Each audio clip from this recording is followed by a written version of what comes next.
It's wonderful to be here, and I am approaching 18 years in Japan now. I have the best life you can imagine, if you like living in Japan, which I do.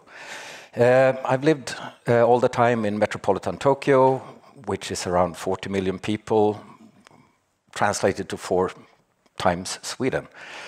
And it's a wonderful place. I could talk for all the 30 minutes about it, but I won't. This is what drew me to Japan in the beginning, the martial arts of Kendo. And I do this a lot, I take it seriously. And I do practice with the Imperial Palace Guards, the personal bodyguards of the Emperor of Japan. So that's my pride. Okay, so what I do, I help non-Japanese companies to do business with Japanese pharmaceuticals. And I do this in various capacities. I can be just a representative, I can be a supporter, coach, I can also be a mentor or an agent or a sales representative. It matters what the customer wants. I'm quite flexible. And I see myself as a catalyst to make business happen. That's what I like. I like also when people grow, so both things. And for clarity, I never invoiced a Japanese company. So there you go. Oh, this one is a little broken. Okay, so let's talk about what Japan is. We have a biopharma boom. It is the second largest market in the world. We have a government who is wholly supporting this industry. It's considered one of the 9 key industries of Japan for the future. And the government put in $25 billion into making Japan the world-leading bioeconomy by 2030. And $25 billion, that is enough money to make a huge difference. So think about that. It comes with many things that happens. And what they want to do, and there are so many incentives for international collaboration between academia, business, academia, and business. Japan really wants to stand out as a country that is not insular anymore. They used to be, but they don't want to be in this industry. They have realized that we need the world to grow. And one of the things you can check out on the internet is GTB, Greater Tokyo Biocommunity. Everything you would ever need as wet labs, animal testing, various types of laboratories and what are called hubs and things are there. And it's listed in a good way. Let's talk about the Japanese language. It is very complex.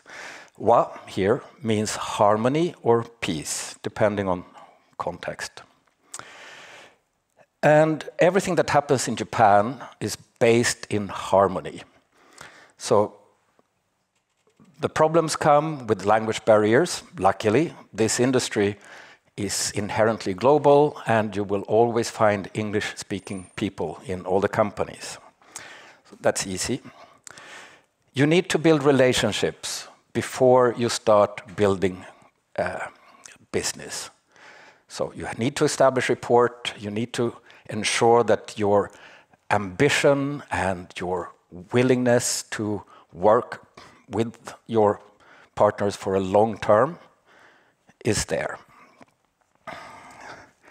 And you need to manage the expectations.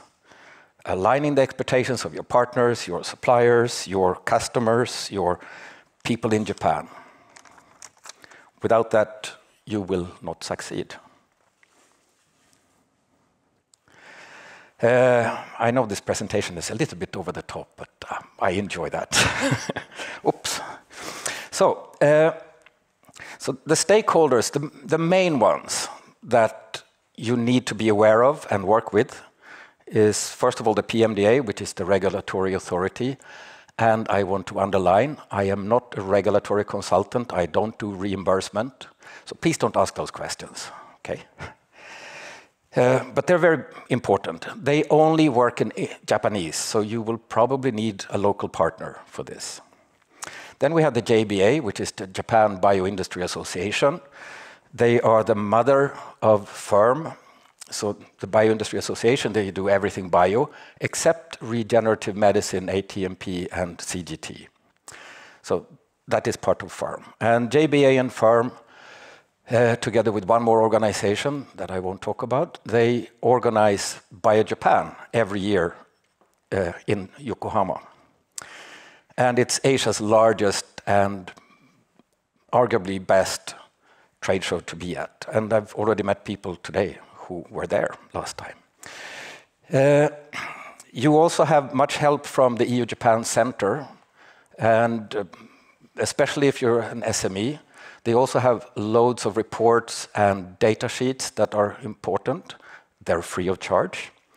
And in Japan, you also have JETRO, the Japan External Trade and Investment Organization. They not only have fantastic reports and data sheets to help you, they also give you support. They help you with target lists. They help you understand the ecosystem that you're looking into for free. So you don't need consultants like me for that. So the homework you can do yourself quite easily.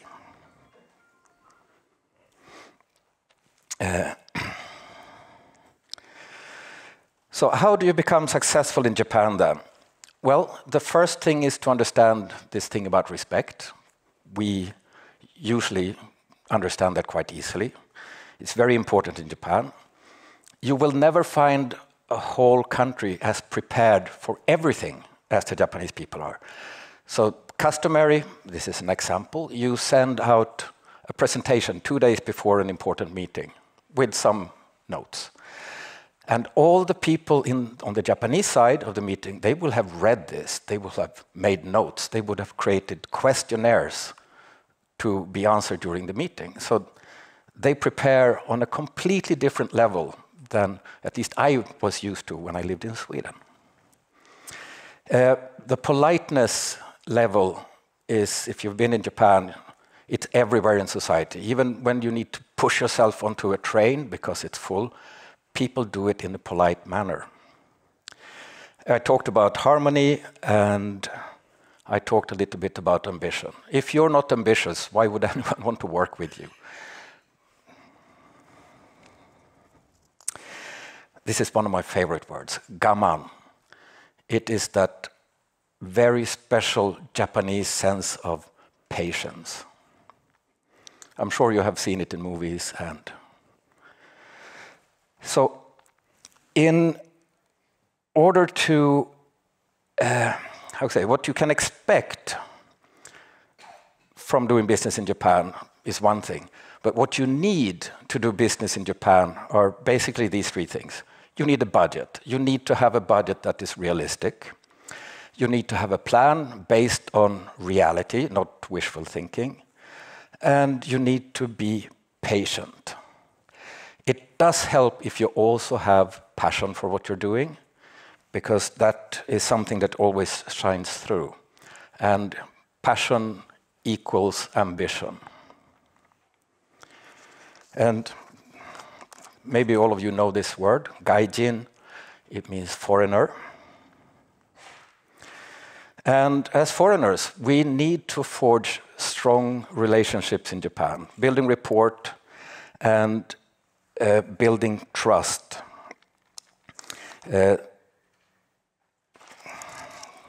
So you need help from the locals. You need like lawyers, HR, regulatory consultants, you need accounting, you need scriveners, you need real estate agents, you need places to work.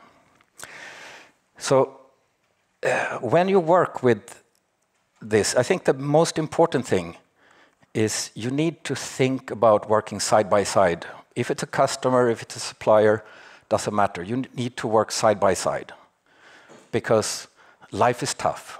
But if we work together, it can be a little easier.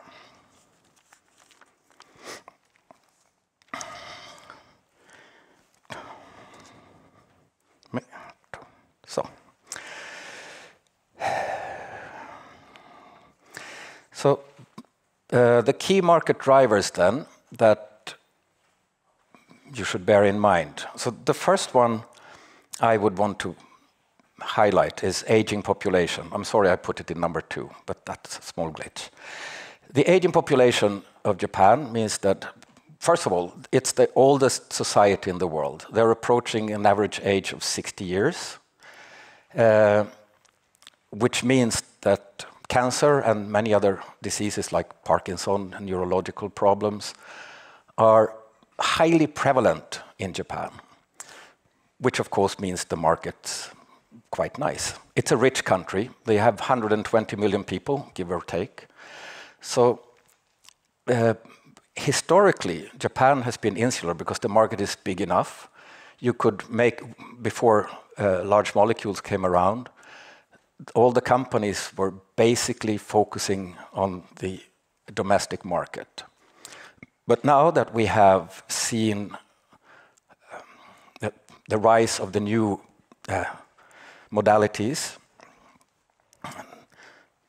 Japan has opened the borders. So some of the organizations that they had, their only purpose was to make it difficult for foreign companies to do business in Japan. They put up so many trade barriers and they constantly invented new ones. Foreign companies were allowed to join the industry organizations, but only up to a certain point. It was a glass ceiling, but they could not be part of the important decisions. The tragically murdered Prime Minister of Japan, Abe-san, he asked these organizations, or actually he made them change this completely.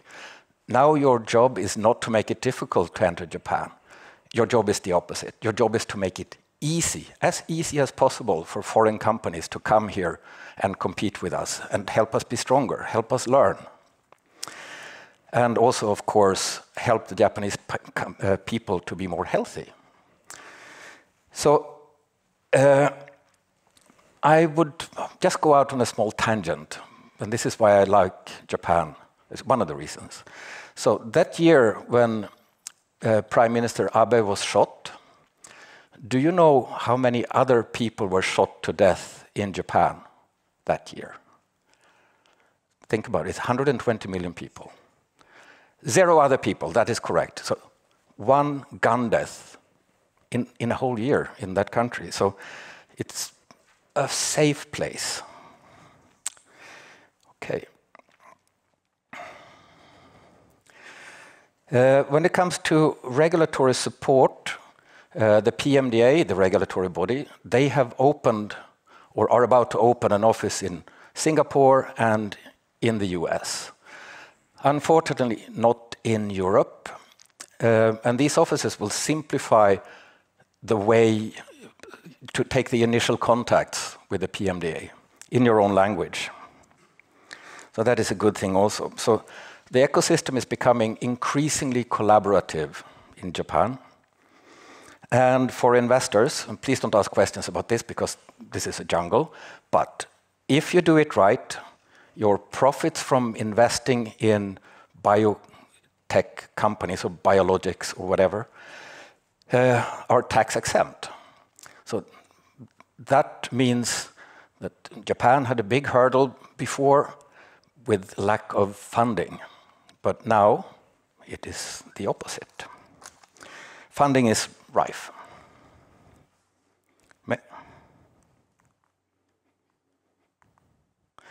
Okay, next Japanese lesson, majide. This means sincerely or honestly, like you could say it really. And I like this slide. I took it from the internet. I looked for a long time to find this, but this is from an official Japanese organization under the government, and they put together some data. It's so boring if I say it. Just, if you can read it, please do. And you can make your own conclusions. I will just be quiet.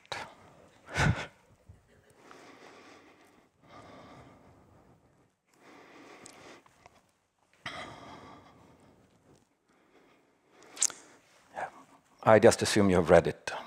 Let's move on. So in Japan, there is a special verb called nomunication. And nomu is the Japanese word for drinking. And you know communication is the English word for communication. So nomunication is how business is actually being conducted in Japan. So you have two kinds of meetings. You have the formal meetings where the Japanese will line up 5, 6, 7, 10 people at a table and you sit on the other side. The only things you talk about are the things you agree upon, the things that are good, creating harmony. So you should leave a formal meeting feeling good, like, yes, we are working on the relationship, we are doing things right. And what you never do in those meetings, you don't discuss contracts. You don't do like we want to do in the West. We put the pig on the table and we discuss it. No, never going to happen. It is rude. It is barbaric. And so what they do instead is that usually I take this role for my clients. One person at the other side will be my counterpart. And we will go for coffee, for dinners, for drinking, and discuss the real issues. We don't agree upon you on this bullet point. We want to see it green. We want to do it in a different way. And we try to iron out the differences and the things that we need to have done. So those are the informal meetings. And that's where the real things happen. And usually the informal meetings are very easy to navigate because when you come to that point, the due diligence will continue, but it means they're interested in working with you. So it's a very positive atmosphere, even if we need to iron out things. And when it comes to strategy, you need to also have all these things that I don't want to talk about. Reimbursement, that is a key point. If you can't get a good reimbursement for your product, then it's going to be difficult, and maybe you should look at a different market. Distribution is another strategy that you need to figure out how to do it well, because it is not like you just go and knock on a door, hello, we need a distributor. They will do full due diligence on you, on your products, on your history. It takes at least 6 months, at least, usually 1 year, I would say.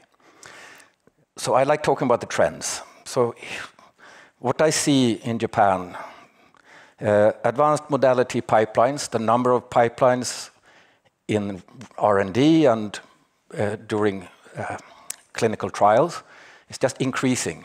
Every month there are new pipelines being put out there. And not only Japanese ones, also non-Japanese companies having their products out-licensed or working with a partner in a joint venture, whatever capacity.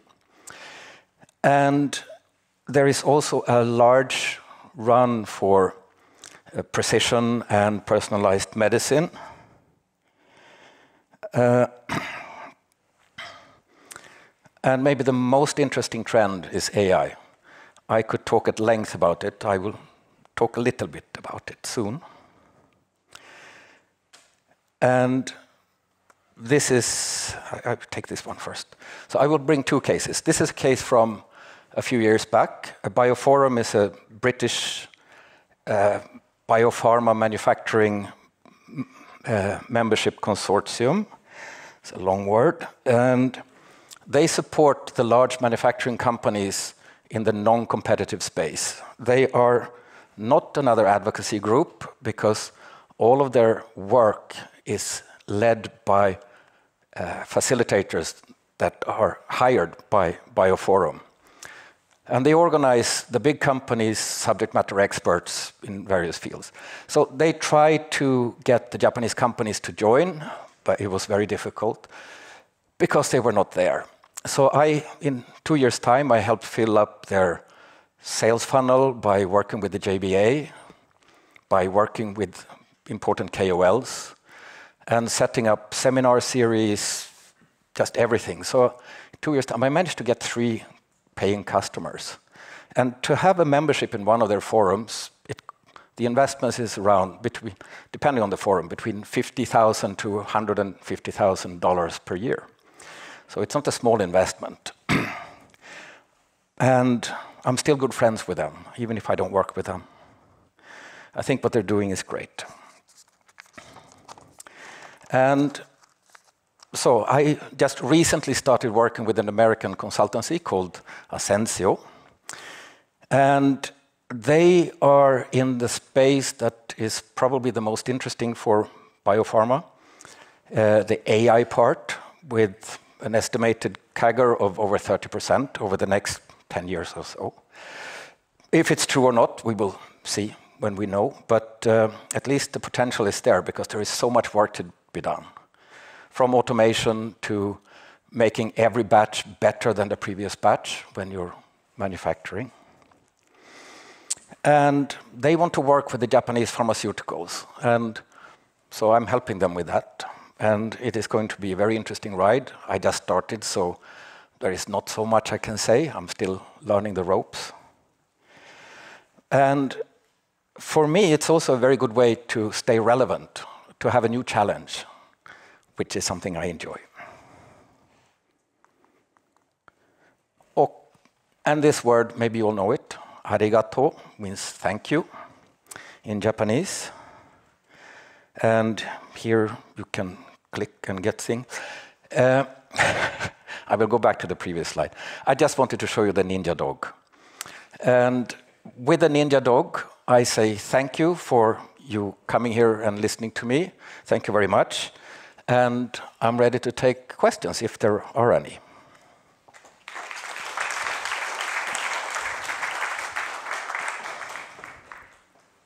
Thank you so much, Stefan. So, any questions? Please, go ahead. How long have you lived in Japan, and also what are the biggest differences between the Nordic culture and the Japanese culture? Sorry, could I ask you to repeat the question now that you have the mic? Yeah, sure. Thanks. So the first question was how long you've lived in Japan for, and the other question was the main cultural difference between the Nordics and Japan. So I've lived there for 18 years, 18, not 80, I'm not that old yet. But I think the differences are very many, but there are some very nice similarities. So we are a little quiet in the Nordics. We like to have consensus. We want to have we want to achieve good things rather than fast things. So those things, as we have them ingrained, it makes it easier to work with Japanese companies. And for instance, for American companies or Italian companies that have a little different lifestyle, it is more difficult. They have some challenges to iron out. When it comes to the differences, so Japan is extremely top-down, as in extremely. We like the flat organization way of thinking. And creativity is not at the top always, because you can have a meeting with the engineers and the boss, and the engineers say, yeah, green would be the best color because of this and this and this. And the boss said, I prefer red. Okay, everyone said, okay, then we do it red. So those are very difficult things. And I think the third one that also makes it difficult is the amount of time things take. Even the smallest decision can take months. So as long as you prepare for this, you will be fine. Any other questions?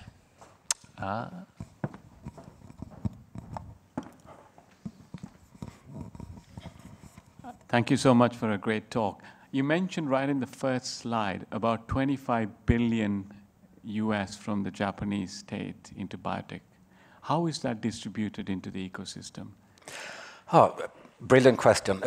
Everything hasn't been distributed yet, but one of the big things that they did and announced already at the get-go was that in order to prepare, you have a question coming up there later.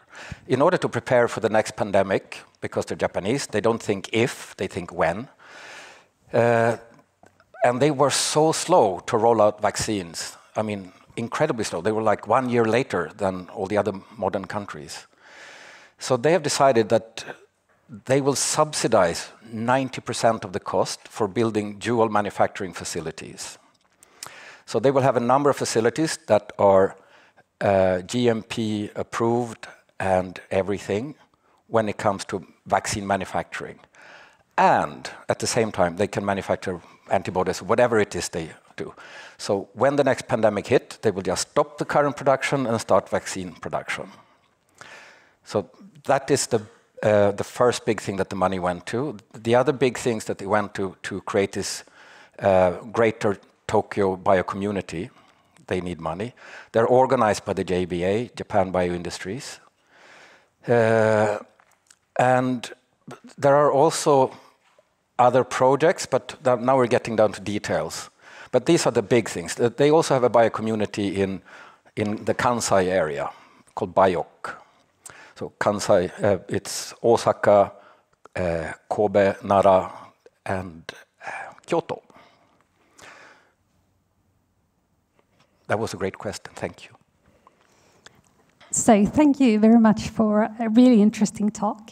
I was thinking on the step before, so you mentioned what you should think of in the formal meeting and the informal meeting. I suppose that is kind of when you, in our case, meet with a pharma partner at their site, for example. But when meeting at international conferences, for example, and there is quite a short time window where you have 20 minutes, 25 minutes, is there something in particular you would advise on in connecting or kind of in how to create this kind of harmony during those really short meetings where you are on kind of international territory as well and just meeting the BDP people mainly? Yeah. Thank you. That's also an interesting question, because when you're in international territory, no one can really claim that you should behave like I expect you to. But I also think that we should accept that since we want to work with them, they're the big guy and we're the smaller guy, we need to adapt. And I think we should think of them as we are invited to their living room and behave accordingly. Even if you're on a video call, dress business proper, be precise, be concise, be polite and formal. Especially in the first meetings, you need to be very formal to show respect. And when you do the things that they expect from the first meeting, as they would expect from a first meeting with a Japanese representative, if you do that, you have taken a long step towards a partnership.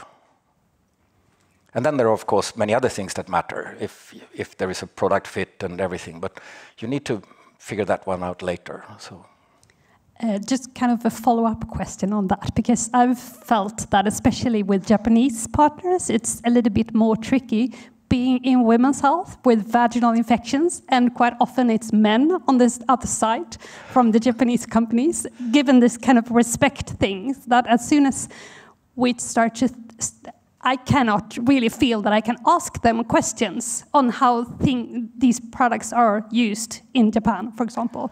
Is there something on kind of this, is this kind of going into the respect part? No, don't even think about that, because they look objectively on your product from a scientific point of view and from a business point of view. And you should be candid with what you have. Just not really putting the pig on the table, but since they have read the presentation and know what you're talking about, be specific. And I would say that it is not a handicap to be a woman in Japan when it comes to doing business. It is a handicap if you want to have a career, but that's a different thing. They will listen to you as well as they will listen to any other person. Just know what you're talking about, focus on the science, focus on the business, and just be honest. It works. I know it feels strange at the beginning. All right. Thank you. That's all the time we have. But thank you so much for a great presentation. You're welcome. Thank you, everyone. It was great being here.